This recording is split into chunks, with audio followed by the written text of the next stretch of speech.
പശ്ചിമേഷ്യൻ സംഘർഷത്തിലെ ഏറ്റവും പ്രധാനപ്പെട്ട ദിവസങ്ങളിലൂടെയാണ് ഇപ്പോൾ കടന്നുപോയിക്കൊണ്ടിരിക്കുന്നത്. പ്രധാനപ്പെട്ട ഒരു ഭാഗത്ത് സമാധാന നീക്കങ്ങൾ നടക്കുന്നുവെന്ന് അവകാശപ്പെടുകയും മറ്റൊരു ഭാഗത്ത് സമാധാന നീക്കങ്ങൾ അകന്നു പോകുന്നതിൻ്റെ സൂചനകളുമാണ് പുറത്തു വരുന്നത്. ഏതായാലും ഏപ്രിൽ 6 വരെയും ഇനി ഇറാൻ്റെ ഊർജ്ജ സ്രോതസ്സുകളെ ആക്രമിക്കില്ല എന്നാണ് ട്രംപ് ഇപ്പോൾ പറയുന്നത്. നേരത്തെ എടുത്ത തീയതി നീട്ടിക്കൊണ്ടാണ് ഇത്തരം ഒരു കാര്യം പറയുന്നത്. അപ്പോഴും മറുവശത്ത് 5000-ലധികം മറൈനുകളെ വിന്യസിക്കാനുള്ള നീക്കങ്ങളും അമേരിക്ക നടത്തിക്കൊണ്ടിരിക്കുന്നു. എന്താണ് ട്രംപിൻ്റെ ഇപ്പോഴത്തെ നീക്കങ്ങൾ എന്നാണ് നമ്മൾ പരിശോധിക്കുന്നത്. അതിൽ ഏറ്റവും പ്രധാനപ്പെട്ടതായി നമുക്ക് മനസ്സിലാക്കേണ്ടത്, ഇത് ട്രംപിൻ്റെ കയ്യിൽ നിന്നും പോയതാണോ ഇപ്പോഴത്തെ ട്രംപിൻ്റെ പറയുന്ന കാര്യങ്ങൾ എന്നുകൂടി നമ്മൾ ഈ ഘട്ടത്തിൽ ആലോചിക്കേണ്ടതുണ്ട്. ജിമ്മി, എന്തായിരിക്കും യഥാർത്ഥത്തിൽ ട്രംപ് ഇപ്പോൾ സംഭവിച്ചിരിക്കുക? എല്ലാം വായി തോന്നുന്നതൊക്കെ പറയുകയാണോ, അതോ മറ്റൊരു യുദ്ധതന്ത്രം ഇതിൻ്റെ പിന്നിലൂടെ ഇറാനെ പറ്റിച്ചുകൊണ്ട് ആവിഷ്കരിക്കുകയാണോ? പണ്ടൊരു പ്രമുഖൻ നിങ്ങൾക്ക് ഈ പാർട്ടിയെക്കുറിച്ചൊരു ചുക്കും അറിയില്ല എന്ന് പറഞ്ഞതാണ് നമ്മുടെ മുമ്പിലുള്ള വലിയ ആപ്തവാക്യം. അതുപോലെ നമുക്ക് ഈ ട്രംപിനെക്കുറിച്ചൊരു ചുക്കും അറിയില്ല എന്ന് ഓരോ ദിവസവും തെളിഞ്ഞുകൊണ്ടിരിക്കുകയാണ്. എന്നെ ഇറാൻ്റെ പരമോന്നത നേതാവാക്കണമെന്ന് വരെ ഈ പഹയൻ പറഞ്ഞു കളഞ്ഞു. ചിരിക്കണോ കരയണോ, ഇത് സത്യത്തിൽ ഇയാൾ ഉദ്ദേശിച്ചതാണോ? അതിന് മുമ്പ് പറഞ്ഞു ഞാനും ഇറാനോട് ചേർന്ന് ഹോർത്തൂസ് മുനമ്പ് നിയന്ത്രിക്കുമെന്ന് പറഞ്ഞു. അബ്സല്യൂട്ട്ലി ഇത് ഇയാൾ അമേരിക്കൻ പ്രസിഡന്റ് അല്ലെങ്കിൽ ഇയാൾ അവിടുത്തെ ഏതെങ്കിലും ഒരു മെൻ്റൽ അസൈലത്തിൽ കയറേണ്ട ഒരാളാണ്, ഭ്രാന്തനാണ്. അപ്പോൾ അമേരിക്കൻ പ്രസിഡന്റ് ആയതുകൊണ്ട് എന്തെങ്കിലുമൊക്കെ ഉദ്ദേശിച്ചിട്ടായിരിക്കും പറഞ്ഞത് നമ്മൾ വിചാരിച്ച് അർത്ഥതലങ്ങൾ മെനഞ്ഞുകൊണ്ടിരിക്കുകയാണ്. അതാണ് ഒരു വശം. പക്ഷേ ഭ്രാന്തരായ മനുഷ്യർ വലിയ പദവികളിരിക്കുമ്പോൾ അയാൾ എന്ത് ചെയ്യുമെന്ന് ഉറപ്പില്ലാത്തത് കൊണ്ട് ആ ഭയത്തിൽ പലരും കീഴടങ്ങുന്നത് ഇതിനു മുമ്പ് കണ്ടിട്ടുണ്ട്. ട്രംപിൻ്റെ കാര്യത്തിൽ അതങ്ങനെയാണ്. ട്രംപ് ഉയർത്തിയ 50, 60, 70% താരിഫിന് മുമ്പിൽ ലോകം കീഴടങ്ങുന്നതും ഒപ്പിട്ടത് നമ്മൾ കണ്ടതല്ലേ. ഇയാൾക്ക് വട്ടാണെന്നാണ് എല്ലാവരും പറഞ്ഞത്. പക്ഷേ അവസാനം അത് റീഅലൈൻഡായി. അതിൻ്റെ ഒരു വലിയ പ്രത്യാഘാതം അമേരിക്ക പിന്നീട് അനുഭവിക്കാൻ സാധ്യതയുണ്ട്. ലോകരാജ്യങ്ങൾക്ക് കാര്യം മനസ്സിലായി, അവർ വേറെ രീതിയിൽ കാര്യങ്ങൾ നീക്കി തുടങ്ങി. അതൊക്കെ ശരി. പക്ഷേ ഇമ്മീഡിയറ്റ് ഗോളിൽ അത് നടന്നു എന്നുള്ളതാണ് പ്രധാനപ്പെട്ട കാര്യം. പക്ഷേ അമേരിക്കൻ സർക്കാർ അല്ല കോടതി അതെടുത്ത് കളഞ്ഞു. ഇപ്പോൾ അതില്ല. ട്രംപിൻ്റെ ആ നീക്കങ്ങൾ പരാജയപ്പെട്ടു. അപ്പോൾ അയാൾ പറഞ്ഞു അവസാനം ഇതിങ്ങനെയായി. അതങ്ങ് പൊളിഞ്ഞു പോയി. ഇവിടെ 3 സാധ്യതകളല്ലേ ഉള്ളത്. ട്രംപ് ഇതൊരു ഭീകരരാഷ്ട്രമെന്ന് പറഞ്ഞു. അതിനുശേഷം I am discussing with state of Iran എന്ന് പറഞ്ഞു. കഴിഞ്ഞ ദിവസം പറഞ്ഞു മാറ്റ് സ്റ്റേറ്റ് എന്നാണ് അതിനെ 3ാമത് വിശേഷിപ്പിച്ചത്. ഇന്ന് വീണ്ടും പറയുന്നു ഞാൻ വളരെ വലിയ പുരോഗതി നേടിക്കഴിഞ്ഞു, അതുകൊണ്ട് ഒരു 10 ദിവസം കൂടെ എക്സ്ട്രാ അനുവദിക്കും. തീരേണ്ടതായിരുന്നു 5 ദിവസത്തെ സമയപരിധി. ഇതിനിടയ്ക്ക് തലേദിവസം പറഞ്ഞത് കേട്ടോ, 10 എണ്ണക്കപ്പലുകൾ ഹോർമൂസ് സ്ട്രൈറ്റ് വഴി പാകിസ്ഥാൻ്റെ പതാകയുമായി ഞങ്ങളുടെ എണ്ണ കടന്നുപോയി. 8 എണ്ണം അവർ കടത്തിവിട്ടു. പിന്നെ അവർ പറഞ്ഞ ചില കാര്യങ്ങൾ അവർക്ക് സങ്കടം തോന്നി. അതുകൊണ്ട് അതിന് പരിഹാരമായി ഒരു 2 കപ്പലൂടെ പോട്ടെ എന്ന് പറഞ്ഞു എന്നതാണ്. സത്യത്തിൽ അങ്ങനെ കടത്തിവിട്ടിട്ടുണ്ടെങ്കിൽ ഇങ്ങനെ പറയുമോ? പുള്ളി ചോദിക്കുന്നത് ക്യാൻ ഐ റിവീൽ ദിസ്? അപ്പം അവിടുത്തെ മാർക്കോ റൂബിയോ പറഞ്ഞു you can say anything president. അപ്പോൾ പുള്ളി പറയണം ഇതാണ് സംഭവം. പിന്നെ 2 എണ്ണം കൂടെ കടത്തിവിട്ടു. മാഗ്നിഫിഷ്യൻറ്റ് പീപ്പിൾ പറഞ്ഞു. അപ്പോൾ ഇനിയിപ്പോൾ അങ്ങനെ കടത്തിവിട്ടെങ്കിൽ തന്നെ ഇതിങ്ങനെ പരസ്യമായി പറയുമോ? എന്താണ് ഉദ്ദേശിക്കുന്നത്? ഇറാനകത്തൊരു കൺഫ്യൂഷൻ ഉണ്ടാക്കാനാണോ? 3 പോസിബിലിറ്റിയേ ഉള്ളൂ. ഒന്ന്, ട്രംപിന് മതിയായിരിക്കുന്നു. ഒരു തരത്തിലും ട്രംപിന് ഈ യുദ്ധം മുന്നോട്ട് കൊണ്ടുപോകാനാകില്ല എന്നുള്ളത് വ്യക്തമാണ്. നമ്മൾ ഒരാഴ്ച മുമ്പ് പറഞ്ഞാൽ സാഷ്ടാംഗം വീണ് കിടക്കുന്ന ട്രംപ് അതുപോലെ തന്നെ കിടക്കുകയാണ്. ഒരു രക്ഷയുമില്ല. ട്രംപ് മറ്റു പല സാധ്യതകളും ഇതിനു മുമ്പ് പരീക്ഷിച്ച് നോക്കിയിരുന്നു. നേറ്റോയുടെ സഹായം തേടിയിരുന്നു. ഒരാൾ പോലും ഒരു എന്താ പറയുക പൊട്ടാസ് തോക്ക് പോലും കൊടുത്തു വിട്ടില്ല. അങ്ങനൊരു അവസ്ഥ. ബ്രിട്ടൻ പറയുന്നു ഞങ്ങൾ വരാമെന്ന് പറഞ്ഞു. പക്ഷേ എങ്ങനെ വരും എന്നുള്ളതിനെക്കുറിച്ച് അവർക്കും വലിയ പിടിയൊന്നുമില്ല.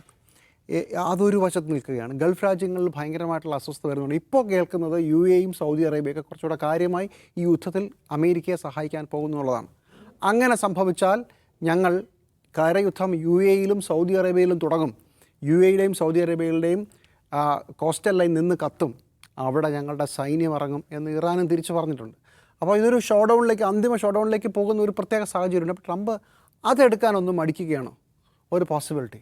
അല്ലെങ്കിൽ സത്യത്തിൽ ഈ ചർച്ച അണിയറയിൽ ഏതോ രീതിയിൽ ഇത് ഗംഭീരമായി പുരോഗമിക്കുന്നുണ്ടോ? നമുക്കറിയില്ല. 3ാമത്തെ സാധ്യതയാണ് ട്രംപ് എന്ന ചതിയൻ ഇതിനു മുമ്പ് ഒരു ജനതയുമായി കരാറൊപ്പിടാനുള്ള അവസാന നിമിഷത്തിൽ എത്തി നിൽക്കുമ്പോൾ ഇപ്പോൾ വരാമെന്ന് പുറത്തിറങ്ങി ബോംബറുകളെ പറഞ്ഞേച്ച് അവരുടെ പരമോന്നത നേതാവിനെ അവരുടെ കുടുംബത്തെ അടക്കം സംഹരിച്ച് കളഞ്ഞ ഒരു സംഭവമുണ്ട്. അങ്ങനെ ഒരു ചതിയുടെ പശ്ചാത്തലമുണ്ട്. ട്രംപ് തന്നെ പറയുന്നത് I can change my decision any second എന്നാണ് പറയുന്നത്. അതിനും ജനം അവിടെ കൈയടിക്കും. ഇങ്ങനെ ഒരു തരത്തിലും ലോജിക്കില്ലാത്ത ഡിക്റ്റേറ്റർമാർ പറയുമ്പോൾ കൈയടിക്കുന്നത് നമ്മൾ ലോകത്ത് ഒരുപാടിടത്ത് കണ്ടിട്ടുണ്ടല്ലോ. 16 മണിക്കൂർ നിർത്താതെ ജോലി ചെയ്യുന്ന ആളുകൾ, വലിയ ദൈവം പറഞ്ഞിട്ട് ഞാൻ ഈ ജോലി ചെയ്യുന്ന ആളുകൾ, അങ്ങനെ സിദ്ധിയുള്ള ഒരുപാട് ആളുകൾ, അതിനെല്ലാം കൈയടി കിട്ടുന്ന ട്രംപിനും കൈയടി കിട്ടുന്നുണ്ടാവണം. അപ്പോൾ ഈ 3 പോസിബിലിറ്റിയാണ്. ഒന്നെങ്കിൽ ട്രംപിന് മതിയായി, അല്ലെങ്കിൽ ചർച്ചകൾ നടക്കുന്നു, അതല്ലെങ്കിൽ ട്രംപിൻ്റെ യുദ്ധം നാളെയോ മറ്റന്നാളോ തുടങ്ങും, ഖാർഗ് ദ്വീപ് പിടിക്കും, കരയുദ്ധം ആരംഭിക്കും. ഇതിലേത് സാധ്യതയുമാകാം. പക്ഷേ ഒരു കാര്യം വളരെ വ്യക്തമാണ്, ഇന്നലെ രാത്രിയും ആക്രമണം ഉണ്ടായി അങ്ങോട്ടും ഇങ്ങോട്ടും. ഇറാൻ്റെ നാവികസേനാ തലവനെ വധിച്ചു. തിരിച്ച് സൗദി അറേബ്യയിലും മറ്റ് രാജ്യങ്ങളിലേക്കും വളരെ സജീവമായി ആക്രമണം നടന്നു.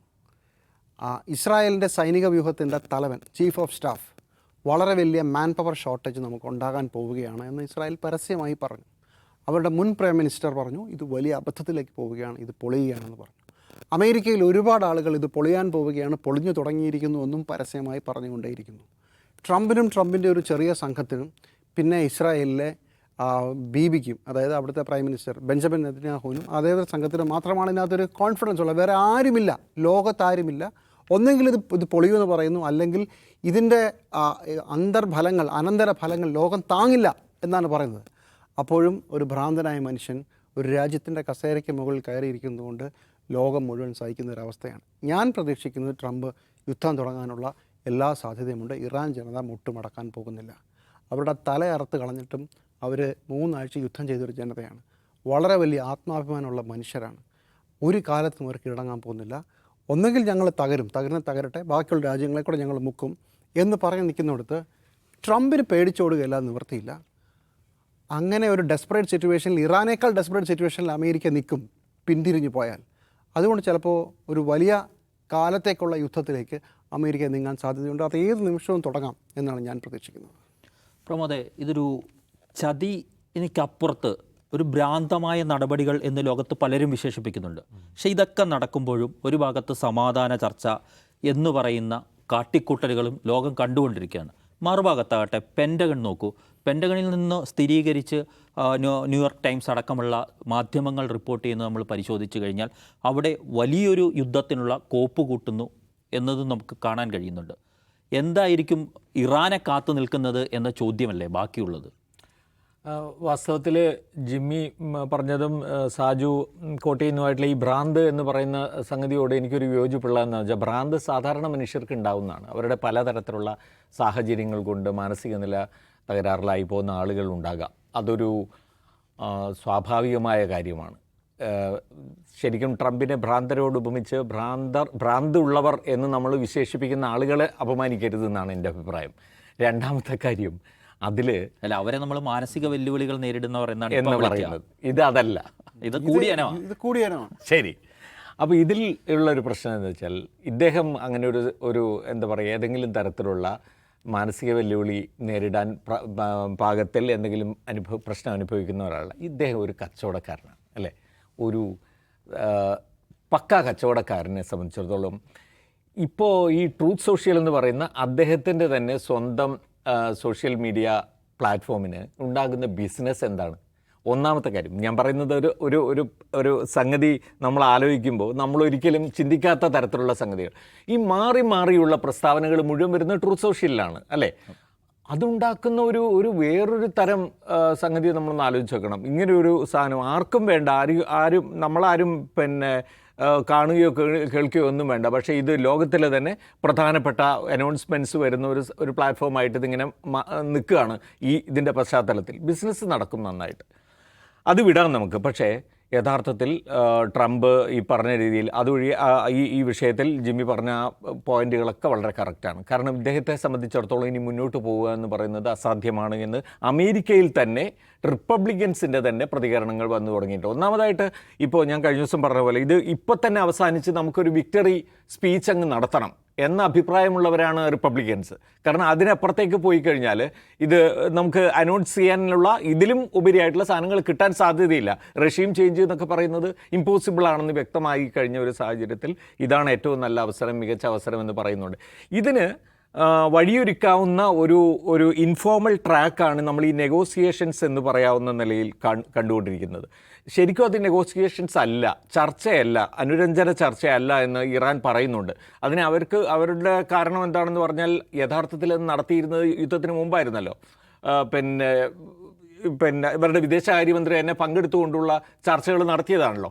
അതിനെയാണ് അവർ നെഗോസിയേഷൻസ് വിളിക്കുന്നത്. അല്ലാതെ ഇപ്പോൾ നടക്കുന്ന ഈ ബാക്ക്ഡോർ ഇടപാടുകളെ അവർ കാണുന്നത് അത്രേ ഉള്ളൂ. അത് നടക്കുന്നുണ്ട്. അത് പാകിസ്ഥാൻ്റെ പിന്നെ മുൻകൈയിലാണ് നടക്കുന്നത്. അതിൽ പാകിസ്ഥാൻ്റെ ഒരു മധ്യസ്ഥരെന്നും മീഡിയേറ്റർ എന്ന് വിളിക്കാൻ കഴിയില്ല അവരെ.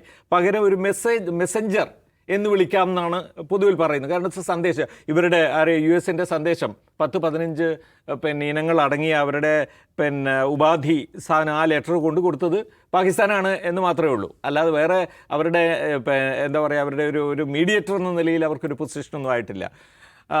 അപ്പോൾ അങ്ങനെയുള്ള ഒരു സാഹചര്യമാണുള്ളത്. അതിൽ പാകിസ്ഥാൻ കാണുന്ന ഒരു സംഗതി എന്താണെന്ന് വെച്ച് കഴിഞ്ഞാൽ, പാകിസ്ഥാൻ്റെ ഗവൺമെൻറ് പോലെയല്ല. ഗവൺമെൻറ് ഇപ്പോൾ അവിടുന്ന് പ്രധാനമന്ത്രി അവിടെ വിദേശകാര്യമന്ത്രിയായി സംസാരിച്ചു എന്ന് പറയുന്ന ഒരു സംഗതി, അല്ല പ്രസിഡൻറ്റുമായിട്ട് തന്നെ ചെഷസ്കിയാനുമായിട്ട് സംസാരിച്ചിരുന്നു എന്ന് പറയുന്നുണ്ട്. പക്ഷേ യഥാർത്ഥത്തിൽ അവിടെ നടക്കുന്ന ആ ഇടപാട് എന്ന് പറയുന്നത് ട്രംപും ഈ അസിം മുനീർ എന്ന് പറയുന്ന പാകിസ്ഥാൻ്റെ സൈനിക മേധാവിയുമായിട്ടാണ്. അതാണ് യഥാർത്ഥ ഇടപാട്. ഈ അസീം മുനീറും ട്രംപും തമ്മിലുള്ള ഇടപാടുകൾ നമ്മൾ കുറച്ച് നാളായിട്ട് കാണുന്നുണ്ട് അല്ലേ. അസീം മുനീറിനെ വൈറ്റ് ഹൗസിൽ വിളിച്ചുകൊണ്ട് വരിക, സ്വീകരിക്കുക, ഇടപാട് ചെയ്യുക എന്ന് പറയുന്ന പരിപാടി. അത് ഭംഗിയായിട്ട് അത് മുനീർ ആസ്വദിക്കുന്നുണ്ട്. അതിൻ്റെ ഭാഗമായിട്ടാണ് ഈ നെഗോസിയേഷൻസ് എന്ന് വളരെ നന്നായി നടന്നു പോകുന്നുണ്ടെന്നാണ് ട്രംപ് ഇപ്പോൾ പറയുന്നത്. ആര് വഴിയാണ്? ഈ മുനീർ വഴിയാണ്. അത് ഒരു കാരണവശാലും ഇറാൻ അംഗീകരിക്കാൻ പോകുന്ന ഒരു സംഗതിയല്ല എന്ന് നമുക്കറിയാം. അപ്പോൾ പലതരത്തിലുള്ള കോൺഫ്ലിക്റ്റിംഗ് ആയിട്ടുള്ള മെസ്സേജസ് ഈ പിന്നെ യുദ്ധാന്തരീക്ഷത്തിൽ നിലനിർത്തുക എന്ന് പറയുന്നതിന് പലവിധ ലക്ഷ്യങ്ങളാണ് ട്രംപ് കാണുന്നത് എന്നാണ് നമ്മൾ മനസ്സിലാക്കേണ്ടത്. അത് അമേരിക്കൻ ജനതയെ പോലും ഒരർത്ഥത്തിൽ കൺഫ്യൂസ് ചെയ്യിക്കുന്നതും ലോകത്തെ ആകെ പിന്നെ എന്താ പറയുക, നമ്മളെപ്പോലെ ഇങ്ങനെ ചിന്തിച്ചാൽ ഒരു എത്തും പിടിയും കിട്ടാത്ത തരത്തിലുള്ള ഒരു സാധനത്തിലേക്ക് കൊണ്ടുപോകുന്നതായിട്ടുള്ള കാര്യമാണ്. പക്ഷേ അതേസമയം ഇറാനെ നോക്കൂ. ഇപ്പോൾ സാജു ചോദിച്ചല്ലോ, ഇറാനെ സംബന്ധിച്ചിടത്തോളം അവരുടേതായിട്ടുള്ള പ്രതിരോധ മാർഗങ്ങൾ ഉപയോഗിച്ച് ഈ പറഞ്ഞ പോലെ കരയുദ്ധം തുടങ്ങുന്നുണ്ടെങ്കിൽ അതിനുള്ള വിധം അവരെത്രയോ വർഷങ്ങളായിട്ട് കാത്തിരിക്കുന്ന അല്ലെങ്കിൽ പ്രതീക്ഷിച്ചിരുന്ന ഒരു കാര്യമാണല്ലോ. അപ്പോൾ അതിനനുസരിച്ചുള്ള പ്ലാനിങ് അവർക്കുണ്ട്. ആ പ്ലാനിങ്ങിൽ വരുന്നത് കേവലം സൈന്യത്തിൻ്റെയോ അല്ലെങ്കിൽ രാഷ്ട്രീയ നേതൃത്വത്തിൻ്റെയോ മാത്രം ഇടപെടലല്ല. നമ്മൾ കാണേണ്ടത് ഇപ്പോൾ ഈ ചില മോഡേൺ ആയിട്ടുള്ള അല്ലെങ്കിൽ ആധുനിക രാഷ്ട്രങ്ങളെക്കുറിച്ച്, ഭരണകൂടങ്ങളെക്കുറിച്ച് അന്റോണിയോ ഗ്രാംഷി പ്രസന്റ് നോട്ട് ബുക്സിൽ പറയുന്ന ഒരു സംഗതിയുണ്ട്. അദ്ദേഹം പറയുന്ന ഒരു സംഗതി, നിങ്ങൾ മുമ്പിൽ കാണുന്ന ആയുധങ്ങൾ മാത്രമല്ല ഭരണകൂടത്തിനുണ്ടാവുക. ഈ മുമ്പിൽ കാണുന്ന സൈന്യം അല്ലെങ്കിൽ പോലീസ് എന്ന് പറയുന്ന നമുക്ക് റെക്കഗ്നൈസബിൾ ആയിട്ടുള്ള ആയുധങ്ങൾ കൂടാതെ ഒരു സമ്മതി എന്ന് പറയുന്ന ഒരു സംഗതി എപ്പോഴും ഒരു ആധുനിക ഭരണകൂടം ഉണ്ടാക്കിയത്, സിവിൽ സൊസൈറ്റിയിലെ സമ്മതി എന്ന് പറയുന്നത്. ഈ സമ്മതി നമ്മൾക്ക് ഒരിക്കലും മനസ്സിലാവില്ല. അത് ഇറാനിൽ അത് സംഭവിച്ചിരിക്കുന്നത് കേവലം ഒരു ജനങ്ങളുടെ അഭിപ്രായം അടിച്ചമർത്തിക്കൊണ്ടുള്ള ഒരു സമ്മതിയല്ല.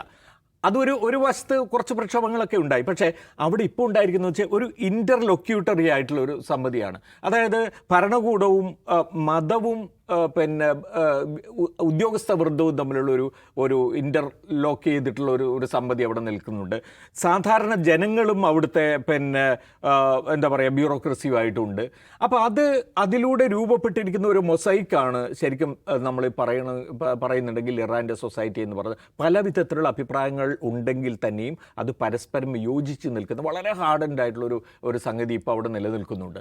അതുകൂടിയാണ് അമേരിക്കയുടെ വലിയ വെല്ലുവിളി എന്ന് പറയേണ്ടി വരും. കേവലം സൈന്യം മാത്രമല്ല, അതിനെ തകർക്കുക, അതിൻ്റെ ഒരു കെട്ടുറപ്പ് ഇല്ലാതാക്കുക എന്നൊന്നും പറയുന്നത് അമേരിക്കയ്ക്ക് സാധാരണ നില ഒരു കൺവെൻഷണൽ വാറിലൂടെ നേടിയെടുക്കാൻ കഴിയുന്നൊരു സാധ്യതയേ അല്ല എന്ന് നമ്മൾ കാണേണ്ടി വരും.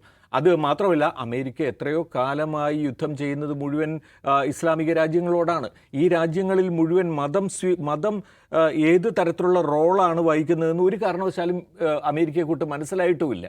അവരെല്ലാ കാലത്തും ഈ പറയുന്ന തരത്തിലുള്ള ചില ലക്ഷ്യങ്ങളൊക്കെ പറഞ്ഞുകൊണ്ട് അതിലിടപെടുക, തോറ്റ് പിൻവാങ്ങുക എന്ന നിലയിൽ, അല്ലെങ്കിൽ ആ രാജ്യത്തെ തന്നെ നശിപ്പിക്കാൻ തുടങ്ങിയ കാര്യങ്ങളിലേക്കാണ് പോയിട്ടുള്ളത്. ഇത് അമേരിക്കയെ സംബന്ധിച്ചിടത്തോളം അത്തരത്തിലുള്ള മറ്റൊരു ഗുണപാഠം നൽകിയേ അവസാനിക്കൂ എന്ന് തന്നെയാണ് കരുതേണ്ടത്. അതായത് ഏതായാലും ലോകത്തിന് ഇപ്പോഴും ട്രംപ് എന്ത് ചെയ്യും എന്നത് മുൻകൂട്ടി പ്രവചിക്കാൻ കഴിയാത്ത അവസ്ഥയിലാണ്. അതിനകത്ത് യുദ്ധകാര്യ വിദഗ്ധരൊക്കെ എന്ത് സംഭവിക്കുമെന്ന കാര്യത്തിൽ ഒരു ഇരുട്ടിൽ തപ്പിക്കൊണ്ട് മുന്നോട്ട് പോവുകയാണ് ചെയ്തത്. പക്ഷെ അപ്പോഴും ഭയപ്പെടുത്തി കീഴ്പ്പെടുത്താൻ ആവില്ല എന്ന ഒരു നിലയിലാണ് ഇറാൻ ഇതിനോട് ഇതുവരെയും പ്രതികരിച്ചു വന്നിട്ടുണ്ട്. അതുകൊണ്ട് തന്നെ പശ്ചിമേഷ്യയിലെ അസ്ഥിരത ഉടനെയൊന്നും മാറാനുള്ള സാഹചര്യം ഇല്ല എന്ന് തന്നെയാണ് സമാധാന ചർച്ചകൾ ഒരു ഭാഗത്ത് നടക്കുമ്പോഴൊക്കെ നമ്മൾ കണക്കുകൂട്ടേണ്ടത്.